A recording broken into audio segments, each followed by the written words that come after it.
Lo supe en cuanto crucé el lobby. Nadie me miraba a los ojos. La recepcionista devolvió un sobre con la misma precisión con la que un guardián cierra una puerta. Un ping en mi Outlook, asunto en mayúsculas, revisión de desempeño, 9:15 a.m. Era la combinación perfecta de banalidad corporativa y condena pública. Había pasado 12 trimestres seguidos entregando crecimiento. Había cerrado la cuenta Hastings con la clase de cierre que la gente repite en conferencias.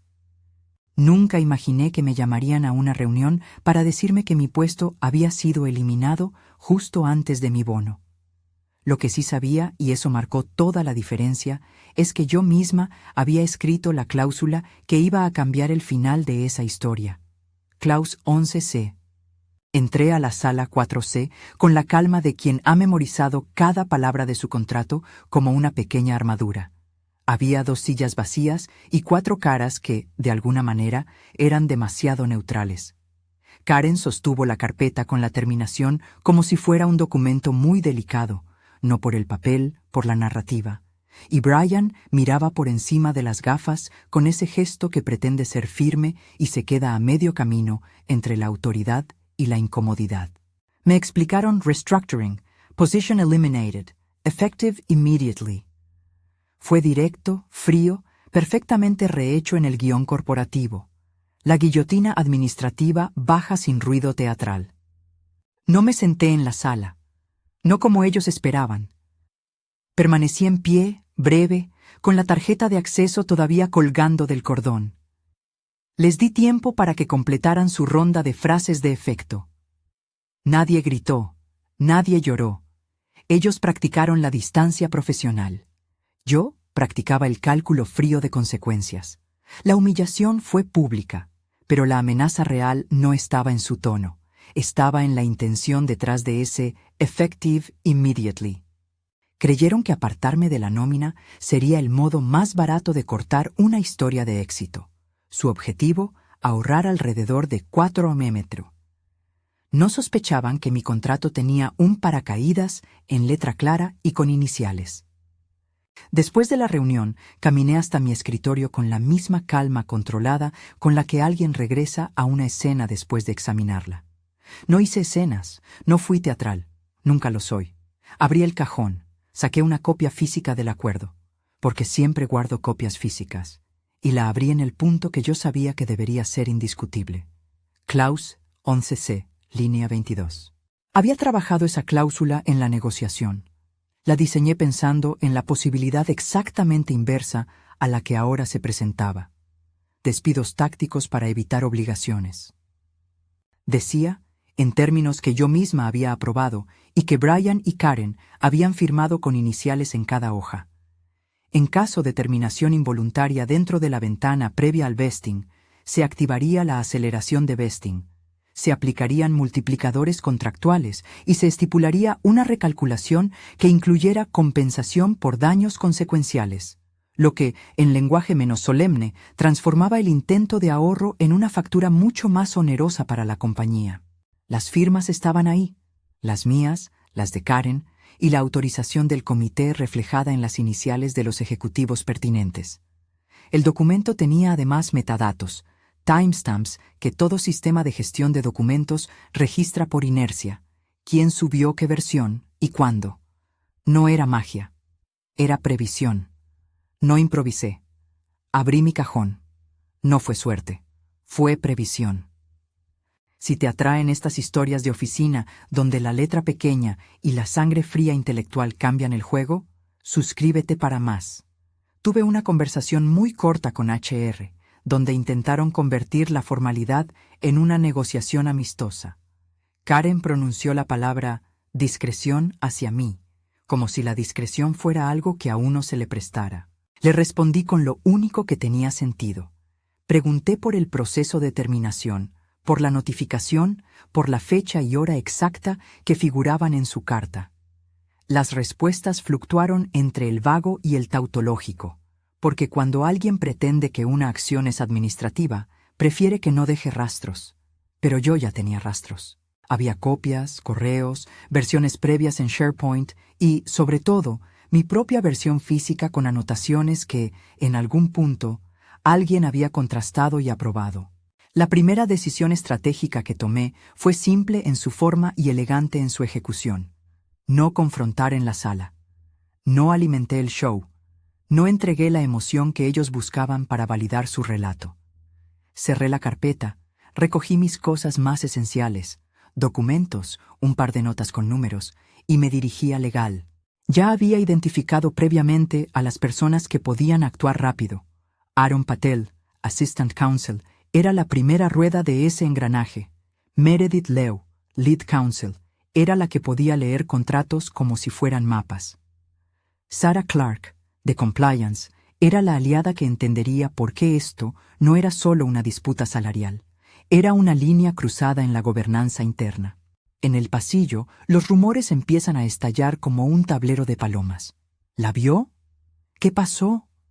Alguien me ofreció condolencias y lo único que pude decir fue un agradecimiento pequeño, medido, vacío de melodrama. El objetivo no era convertir el departamento en una procesión. Era asegurar evidencia y situar la cláusula en manos de quienes podían interpretarla en términos institucionales. Si tu contrato es un arma, mejor tener a alguien del lado legal con la mira puesta en el blanco correcto. Aaron me recibió con un vistazo que no escondía sorpresa, lo que ya es un mérito en el departamento legal. Le mostré la copia, las iniciales, las versiones, los timestamps. Me limité a entregar la evidencia. Evitar preguntar por empatía, porque los abogados no se impresionan con historias, sino con hechos que sostienen reclamaciones. Aaron capturó la hoja con la misma deferencia con la que se trata un expediente que podría reescribir líneas presupuestarias. Hicimos una copia digital y otra física. Subimos versiones a un servidor seguro, con notación de quién subía qué. No inventé protocolos. Usé los que, por experiencia, funcionan cuando se necesita trazar un camino que no se borre. Luego, pasó lo que pasa en las salas donde corre el conocimiento. Una conversación se convirtió en conferencia, la conferencia en consulta y la consulta en una escalada. Aaron llamó a Sarah. Sarah entró con ropa que decía que para ella esto era parte del día a día, pero su boca traicionó la profesionalidad con un gesto de reconocimiento. Esto no era algo rutinario. Esto podía tocar a toda la mesa de compensación. Le entregué las copias. Le expliqué, con la voz controlada, la ventana que activaba la cláusula y por qué el effective immediately que simplemente pronunciaron en la sala tenía consecuencias contractuales automáticas. Sarah hizo notas mientras asentía. Su lápiz marcaba desde la práctica el comienzo del pánico administrativo. Al dejar esos papeles en manos del legal, hice algo que muchos no comprenden. Transferí la cuestión del plano emocional y personal al plano institucional. Una vez en manos de Counsel, esto dejó de ser mi despido para convertirse en un asunto de cumplimiento que obliga a una respuesta corporativa. Ese traslado fue deliberado. Quería que la compañía tratara el problema con la frialdad que merece el dinero, como un problema contable, no como una afrenta personal que se tapa con PR. La noticia de que yo había activado una cláusula, porque no es que yo la activara, la compañía activó su propia condición contractual al despedirme en esas circunstancias. Se movió dentro de los sistemas internos como un virus que primero pasa por compliance y luego hace saltar alarmas en finanzas. Hablé con Aaron y Sarah en voz baja, poco más que un intercambio técnico. Les mostré el pasaje clave, Clause 11C. Les señalé la línea 22. Les expliqué el mecanismo general sin caer en instrucciones. Aceleración de vesting, multiplicadores, recálculos por daños concesionales. No me pregunten por cómo se computa cada elemento. Eso lo maneja el rol de counsel. Yo solo reporté lo que ahí estaba. Meredith tenía que leerlo y decir si, desde el punto de vista del derecho corporativo, la ejecución había sido tan clara que la compulsión al pago sería inevitable o, al menos, una posibilidad cara de litigar. Al principio, la reacción fue fría. Un análisis en voz baja. ¿Estamos seguros?, que en la práctica significa ¿Qué errores contables hemos cometido para que esto suceda? Donde yo vi oportunidad, ellos vieron consecuencias. La cifra que flotaba en sus conversaciones no era una especulación. La idea inicial de ahorrar aproximadamente 4 Mmer se transformaba en otra posibilidad, un número mayor, que los modelos tempranos calcularon pronto en 6.5 metros. Luego apareció la cifra exacta que alguien se atrevió a escribir en un correo interno. 6.586.250. Era un número redondo solo en su brutalidad. No celebré la sorpresa de los demás. Yo ya sabía que la cláusula hacía eso. Lo que me sorprendió fue la velocidad con la que la empresa, que intentó ahorrar, se precipitó en realidad a sumar costos. Debo ser clara. No sentí una alegría vulgar por ver esa cifra desplegada en una tabla de Excel. Sentí confirmación. La previsión funciona. Sentí la fría satisfacción del profesional que ha puesto su pieza en la mesa y luego observa cómo la lógica opera según las reglas que él mismo contribuyó a fijar. No busco escarnio, busco justicia contractual. Mi meta no era herir, sino exponer el costo real de una decisión corporativa tomada a la ligera. Mientras Legal trabajaba, algo que me había llamado la atención desde el principio se volvió evidente. El pánico no solo era numérico, era político. HR entró en modo control de daños e inmediatamente comenzó a calcular narrativas de público y privado. Brian intentó reorganizar. Karen se movía entre llamadas con la eficiencia tensa de quien se da cuenta de que su firma podría costarle a la empresa más de lo que había previsto. La sala de juntas se llenó de actores que antes eran neutrales. El CFO, el comité de compensación, algunos interns que no entendían del todo y que se quedaron para tomar notas, como si la historia fuera una lección práctica. A media tarde la cosa escaló. Meredith pidió revisiones de versiones. Aaron comenzó a reunir cadenas de correo para trazar las aprobaciones. Sara buscó precedentes internos sobre terminaciones similares. Lo que empezó como un despido con sutilezas de teatro se convirtió en una auditoría de la decisión. Los correos, los timestamps y las versiones de documento de SharePoint, esas pequeñas cosas técnicas que la gente subestima hasta que cuentan dinero real, se convirtieron en evidencia. Y la evidencia empieza a cambiar comportamientos. Donde antes hubo confianza en el relato administrado, ahora asomaba la preocupación por la exposición. No puedo describir con precisión íntima cada movimiento de la cúpula en ese momento porque algunos detalles son indefinidos. Hay comunicaciones de las que no tengo acceso directo. Lo que sí puedo decir es cómo se sintió. La oficina se transformó de un lugar donde se ejecutan decisiones en un lugar donde se midieron consecuencias. El lenguaje de la sala dejó de ser personal para ser corporativo. Y en ese lenguaje, la cláusula 11C dejó de ser una oración legal para volverse un verbo. Obligó. Obligó a recalcular, a llamar al board, a pensar en PR, a pensar en cómo explicar una cifra que ya no cabía en el presupuesto discrecional de un trimestre. La escalada puso a la vista una realidad que pocas mujeres en posiciones de poder cuentan abiertamente. Cuando la gente intenta deshacerse de ti justo antes de un pago, a menudo lo hacen confiando en que nadie leyó la letra pequeña. Lo hacen con la precisión de un cirujano y con la catadura de quien cree que la estructura jerárquica está de su lado. Pero también hay un lado de esta historia que poca gente ve: la capacidad de la previsión para convertir la arrogancia en costo. La cláusula 11C fue una apuesta por esa previsión. No fue venganza, fue seguro profesional. La intensidad aumentó cuando Meredith, después de leer el pasaje, miró a Aaron y dijo algo que resonó en mi pecho de manera distinta a cualquier cifra. Esto no es solo un remedio contractual, es una obligación condicionada. Detrás de esa frase se dibujaban muchas posibilidades: pago, litigio, renegociación, daño a la reputación. En la práctica, la frase de Meredith puso en marcha lo que yo había querido evitar, pero que era necesario: que el asunto dejara de ser una cuestión privada entre An Unpleasant HR Meeting y se convirtiera en una decisión del board. Llamaron a comité y el comité llamó al chair. David Halpern y Lawrence Drayton, entre otros, recibieron la línea de asunto que nadie quería abrir. Clause 11C, terminación y cálculo. Eso, para mí, fue la señal de que la cosa había trascendido el plano local. Dentro del edificio se dieron pasos que yo vi con extraña claridad. Las conversaciones en los pasillos, que antes eran mixtas, se convirtieron en series de despachos a puertas cerradas. El lenguaje se volvió técnico y a la vez evasivo. Brian y Karen intentaron reencuadrar. Fue un proceso estándar. Se siguieron protocolos. Esto puede resolverse internamente. No declararon mala fe. No lo necesitaban. En la medida en que una terminación se presenta como administrativa, muchos creen que la narrativa pública será lo bastante fluida para acomodar la historia.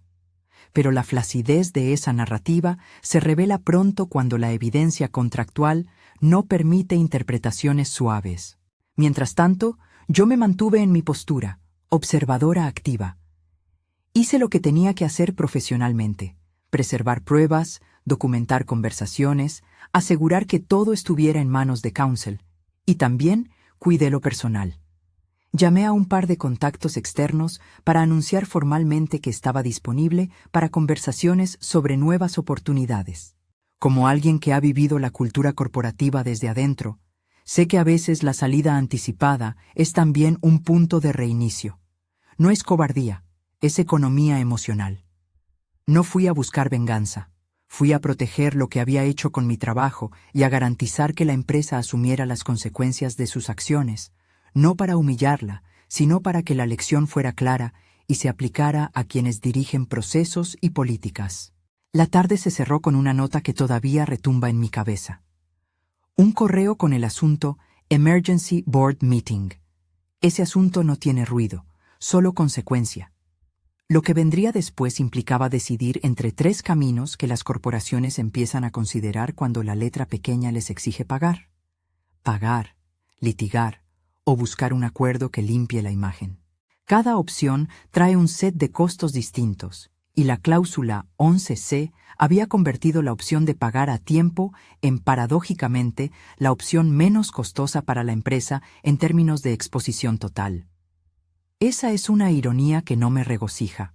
Me confirma que la confección de contratos no es un ejercicio académico. Es el modo en que la arquitectura del acuerdo obliga a comportamientos. Por la noche, cuando las luces se apagaron en el piso y la ciudad se volvió una sucesión de ventanas iluminadas, revisé una vez más los documentos. Timestamps, firmas, iniciales, versiones. Vi la línea 22 de la clause 11C, como si fuera una fecha inscrita en la piel de la empresa. A veces, los contratos son como mapas que muestran no paisajes, sino trampas y caminos de escape. Yo había trazado uno de esos caminos. No por astucia maquiavélica, sino por previsión. No concluí lo que sucedería. Esa es la parte que no puedo cerrar en un solo instante. Pero sí, cerré la noche con la certeza de que, si las cosas tomaban la dirección lógica que mis papeles señalaban, la empresa tendría que enfrentar consecuencias que excederían en mucho el ahorro que buscaban con mi terminación.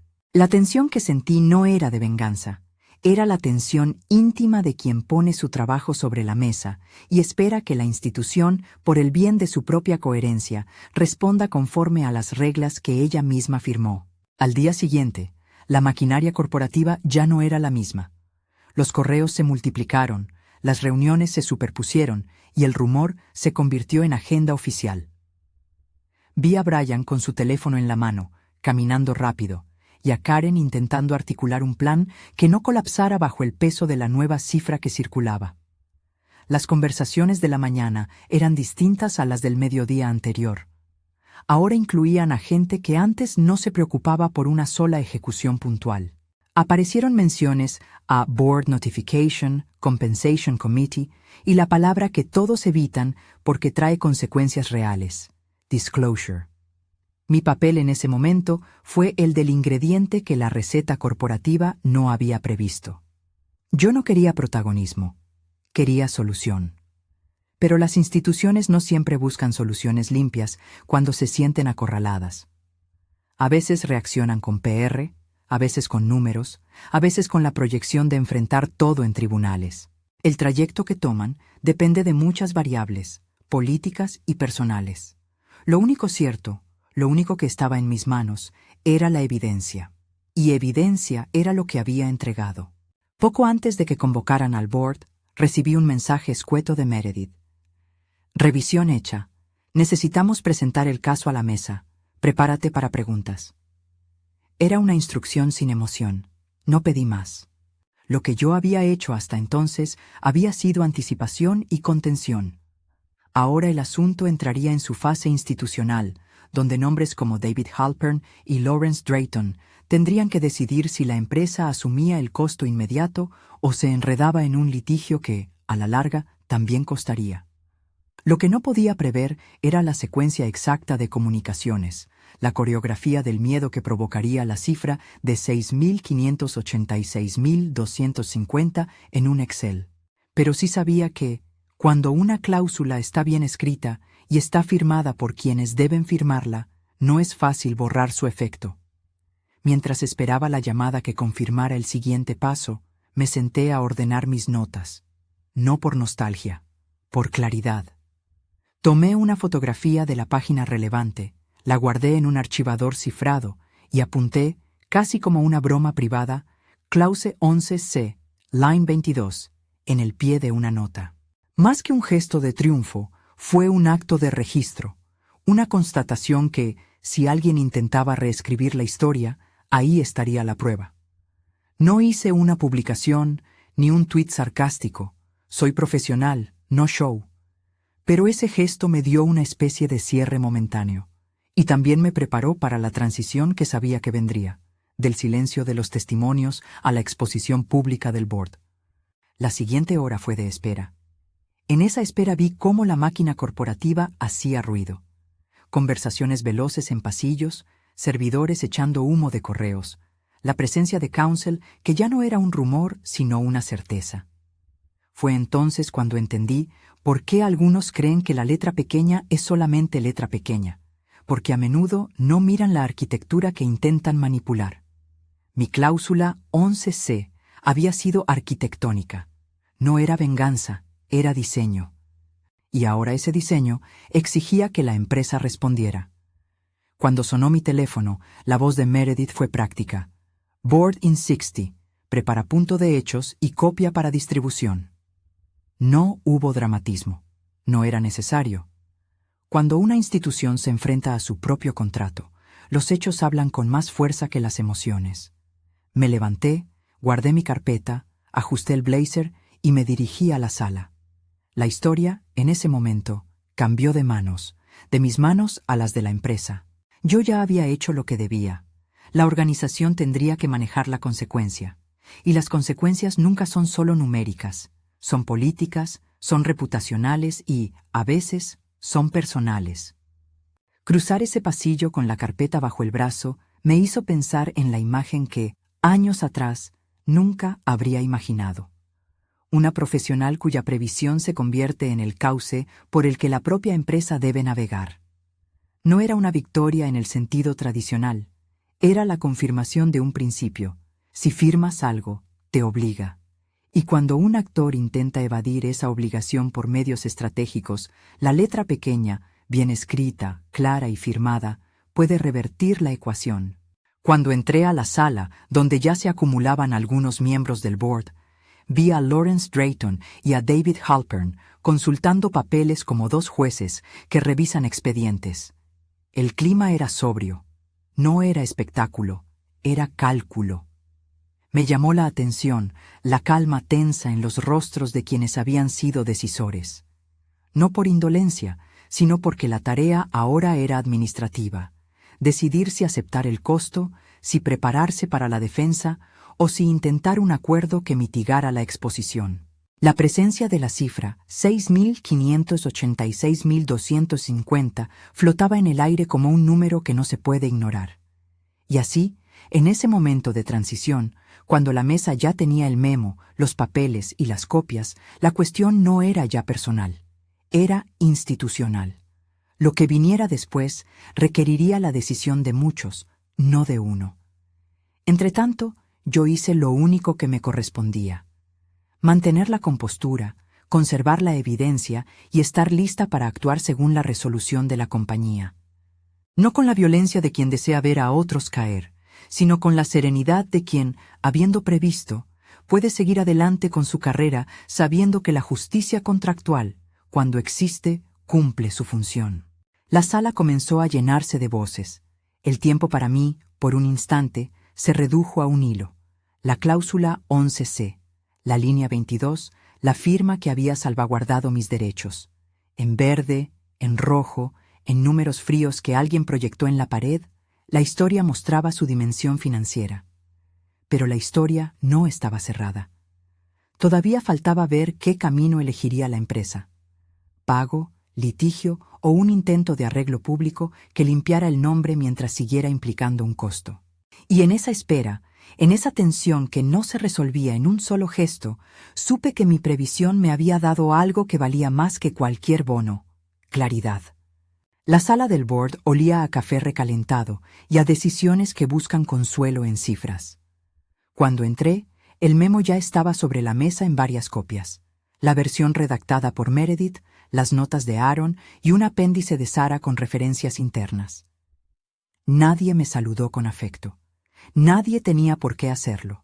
Era un momento institucional, no un reencuentro social.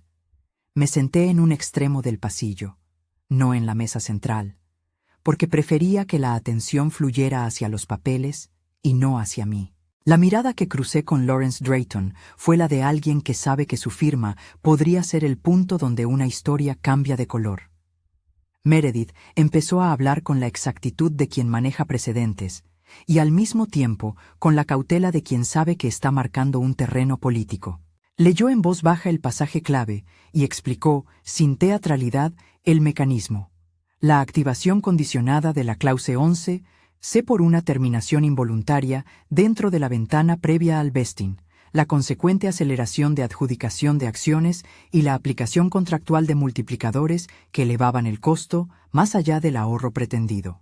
Dijo también algo que nadie quería oír, pero que era esencial: que la cláusula estaba correctamente ejecutada y que las firmas e iniciales presentes hacían difícil cualquier argumento de invalidación por mera interpretación administrativa.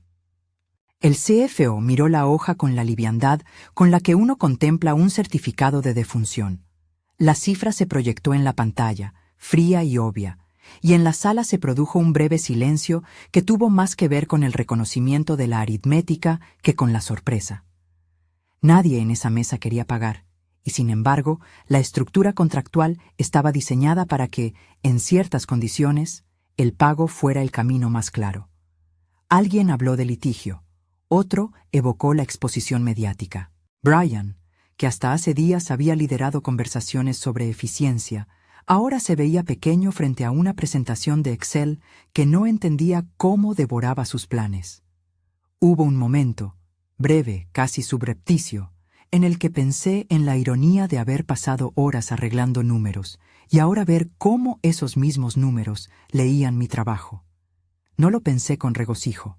Lo pensé con la calma de quien reconoce que las consecuencias son proporcionales a las decisiones. El debate en el board siguió su curso: pagar de inmediato y minimizar exposición, entrar en un litigio cuyo costo de atención pública podía duplicar o triplicar el impacto, o intentar un acuerdo que implicara pagos y concesiones, quizá alguna cláusula de confidencialidad para evitar una ola de PR negativa. Cada opción tenía un precio político y financiero. No era cuestión de justicia personal, eso ya lo había resuelto en mi cabeza, sino de cómo una corporación decide preservar su salud institucional frente a la evidencia contractual que muestra una pérdida de coherencia. En algún momento el asunto dejó de ser mi despido y comenzó a ser un caso de gobernanza. Eso, para mí, fue el alivio. Mi conflicto personal se transformó en una obligación colectiva. La empresa ahora debía responder según las reglas que había aceptado. En la mesa, la palabra obligación apareció varias veces. No es una palabra emocionante, pero es una palabra que obliga.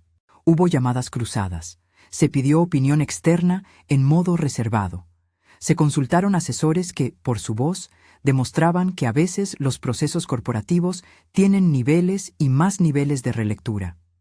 Mientras tanto, en el pasillo, la narrativa había cambiado de «ella fue despedida» a «hay una cláusula que obliga». La diferencia entre ambas frases no es semántica. Es el paso de una historia de culpa a una historia de responsabilidad contractual. Finalmente, la discusión derivó en la llamada formal. La compañía prepararía una oferta de settlement. No fue una concesión emocional, fue una decisión pragmática para limitar daño y exposición. En mi cabeza, evalué las opciones como quien revisa un mapa. Aceptar si las condiciones eran razonables, rechazar si implicaban más daño reputacional o profesional. No iba a convertir mi salida en un espectáculo mediático ni en una cruzada privada contra personas. Tenía una carrera que proteger y un principio que validar, que los contratos valen cuando se los respeta. Cuando Meredith me informó de la estructura propuesta, una suma recalculada, el reconocimiento de la aceleración de vesting y una cláusula de confidencialidad mutuamente acordada, no pedí detalles que fueran contrarios a lo firmado. Pedí lo que cualquier profesional pide: claridad, un cierre que no dejara la sensación de haber sido vapuleada. Le pedí, en voz baja, que incluyera términos que preservaran mi posibilidad de hablar con futuros empleadores sin entrar en conflicto con la confidencialidad. No fue arrogancia, fue sentido común, cerrar un capítulo sin construir uno nuevo con limitaciones innecesarias. Las negociaciones no fueron un duelo de epítetos. Fueron números, lenguaje y prudencia. Yo no negocié en la sala. Mi papel fue asegurar que la evidencia estuviera clara y que mis condiciones no fueran humillantes. Meredith y Aaron hicieron su trabajo técnico. Sarah continuó manteniendo el hilo ético. La compañía ofreció una cifra que, tras los cálculos y la resistencia inicial, coincidió con la proyección que había escuchado: 6.586.250. No lo menciono como un trofeo, lo menciono como el resultado de la propia arquitectura contractual que la empresa había diseñado y firmado. Esa cifra cerró una parte crucial: la posibilidad de que el intento de ahorro terminara en un costo mayor para todos. Acepté, pero acepté en términos. La compañía presentaría un acuerdo con una cláusula de confidencialidad razonable, una no admisión de mala conducta, típica de estos acuerdos, y el reconocimiento de la aceleración de vesting. No firmé nada que limitara mi capacidad de ejercer profesionalmente. Firmé lo necesario para que la pieza terminara en el tablero institucional. Hice una elección consciente. No buscaba humillar a nadie. Quería que la empresa asumiera la consecuencia de haber intentado evadir una obligación. En aquella sala, la decisión se tomó como decisión corporativa, no como revancha personal. No puedo detallar cada línea del acuerdo, ni lo haré, porque no es relevante para la narrativa pública y porque, además, no tengo interés en convertir esto en un manual. Lo que puedo decir es que la compañía se comprometió a pagar y a cerrar ese capítulo con la firma correspondiente. En cuanto la notificación llegó de forma oficial, se activaron los procesos administrativos para el pago y para las comunicaciones internas limitadas que debía haber. Hubo consecuencias internas. Brian fue reubicado en un rol con menos influencia operativa. Karen, con la presión acumulada, empezó a considerar su futuro dentro de la empresa. Luego presentó su renuncia, indefinido en cuanto a fecha exacta. No es una historia de castigo personal. Es la constatación de que las decisiones tienen costos y que, en ambientes corporativos, esos costos suelen traducirse en movimientos en la org chart. Algunos miembros del comité también recibieron llamadas y explicaciones formales. Algunos hicieron transferencias de responsabilidad. Otros se sintieron señalados por la falta de control. Hubo renuncias y hubo reasignaciones. Hubo, sobre todo, una sensación de que la cultura de tomar atajos se topó con la realidad de la letra firmada. La sala de prensa fue un paso que la compañía deliberó con cautela. No emitieron una narrativa grandilocuente. Optaron por un comunicado sobrio que reconocía una salida mutuamente acordada y agradecía el trabajo realizado. No hubo mención de detalles contractuales. Eso estaba previsto. Lo que no estaba previsto era que internamente algunos ejecutivos tendrían que rendir cuentas por haberse movido con ligereza. En retrospectiva, la reacción institucional fue una mezcla de contabilidad fría, gestión de reputación y un intento de aprender la lección sin convertirla en un escándalo público.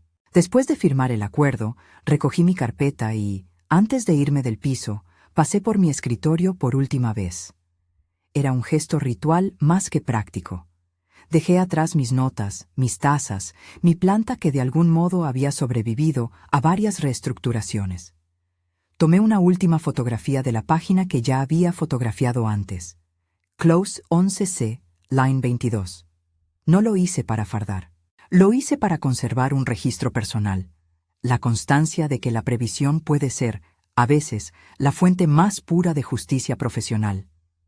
Guardé la foto en un archivo seguro y la dejé sin comentario público. Fue un cierre simbólico, silencioso, privado.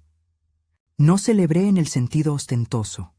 Tampoco hice una procesión de victorias. Caminé hacia la salida con la calma que viene de haber actuado con coherencia y previsión. En el lobby, algunos compañeros me miraron con mezcla de curiosidad y alivio. Para ellos, la lección sería una llamada a verificar documentos. Para mí, fue la confirmación de que la planificación es una forma de liderazgo. Antes de irme, envié un correo a un puñado de contactos con la noticia de que estaba disponible para conversaciones. No era una apuesta al drama. Era una apertura profesional natural, el reconocimiento de que mi carrera no se definía por un asiento ni por una humillación pública. Las semanas siguientes trajeron lo que esperé: conversaciones con headhunters, reuniones con empresas que valoraban la claridad y la previsión, y la inevitable pregunta de si quería volver al ruedo en la misma industria. La respuesta fue sí, pero con términos que ahora yo podía negociar con más perspectiva. No porque mi situación hubiera sido de venganza, sino porque la experiencia me había ofrecido una carta de presentación poco habitual. La prueba de que sabía cuidar mis intereses y a la vez de que no buscaba destruir a mi antigua empleadora. En el plano humano hubo reacciones diversas. Algunos colegas me escribieron mensajes de apoyo. Otros guardaron distancia, quizá por miedo a verse implicados.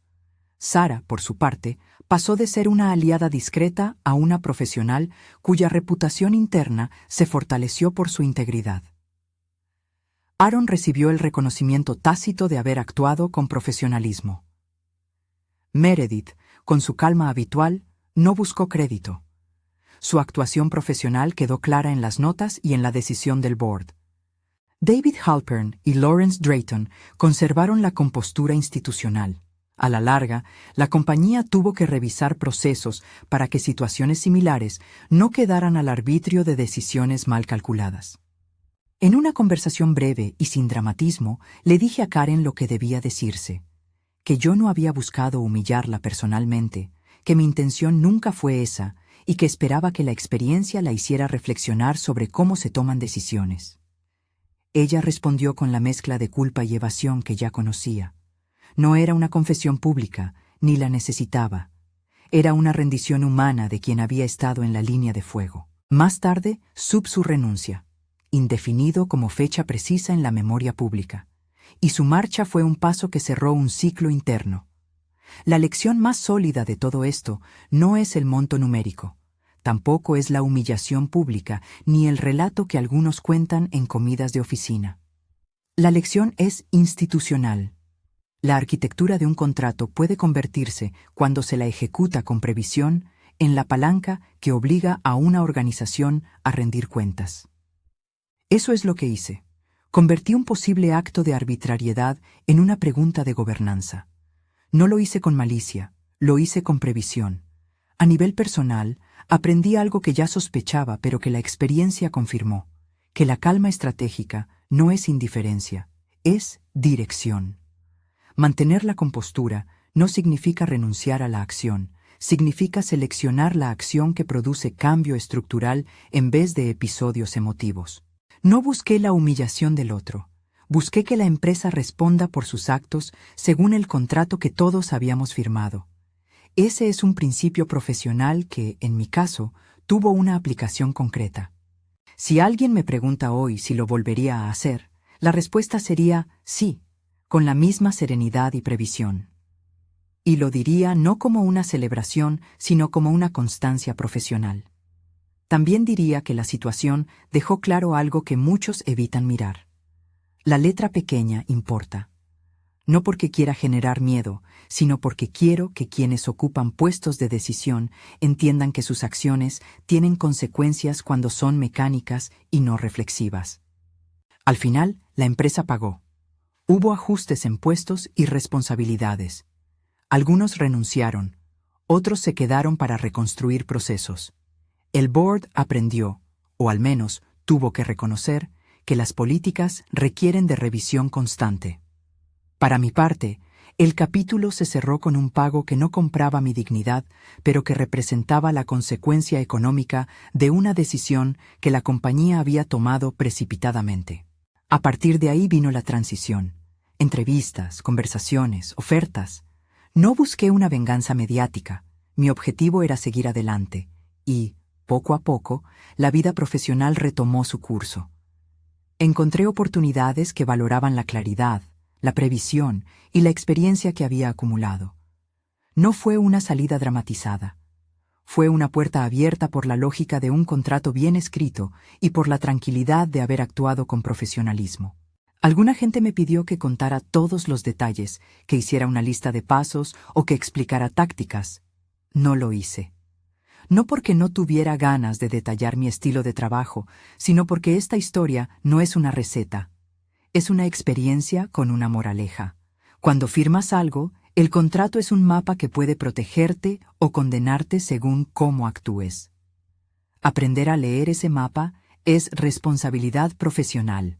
Convertir esa lectura en acciones limpias y proporcionadas es responsabilidad ética. Hoy, cuando alguien me pregunta por la cláusula 11C, respondo con la simpleza de quien ya comprobó su utilidad. Lee la letra. No con la intención de aterrorizar, sino para invitar a la previsión. Si la pregunta viene de un colega que busca justicia, le digo que la protección no siempre está en hacer ruido. A veces está en tener la evidencia, en saber a quién enviarla y en dejar que las instituciones cumplan sus propios pasos. No doy instrucciones legales, doy una lección de conducta profesional. Antes de cerrar este relato, quiero volver a una imagen que tal vez explique mejor lo que sentí. Al tomar la fotografía de la línea 22, no estaba marcando un trofeo, estaba archivando una lección. La fotografía no fue un grito, fue un registro. En el pie de nota escribí Clause 11C, line 22, como quien pone un sello en un cuaderno de bitácora. Esa anotación me permitió seguir adelante sin rencor y con la certeza de que había hecho lo correcto dentro de lo que la ley y la profesionalidad permiten. No busco convertir esto en un relato de justiciero contra villanos. No existen villanos unidimensionales en esta historia. Hay decisiones equivocadas, sistemas que necesitan corrección y personas que pagaron el precio de decisiones apresuradas. La recepción de la lección fue, en lo institucional, un movimiento hacia mayor cuidado. En lo personal, la consecuencia fue una puerta que se abrió hacia nuevas responsabilidades y oportunidades donde mi capacidad de anticipación se valoró más que antes. Si algo sacaría como síntesis es lo siguiente: la calma estratégica, la documentación y la previsión pueden invertir una situación que a simple vista parece totalmente adversa. No es una promesa universal ni una receta mágica. Es, más bien, un principio profesional que actúa cuando la evidencia y la ley convergen. Lo demás depende de las decisiones institucionales y del sentido de responsabilidad de quienes ocupan los puestos de poder. Cierro esta historia sin regodeo. Tomé lo que me correspondía y seguí adelante. No hay placer en ver a una organización pagar por una decisión mal tomada. Hay, en todo caso, la certeza de que la coherencia contractual obliga. Y en esa certeza se halla la mejor defensa para cualquiera que, como yo, prefiera la previsión al escándalo. Si esta historia resonó contigo, compártela con alguien que necesite recordar que la letra pequeña importa. Suscríbete para más relatos sobre cómo las decisiones profesionales, cuando se toman con previsión y calma, pueden cambiar el juego.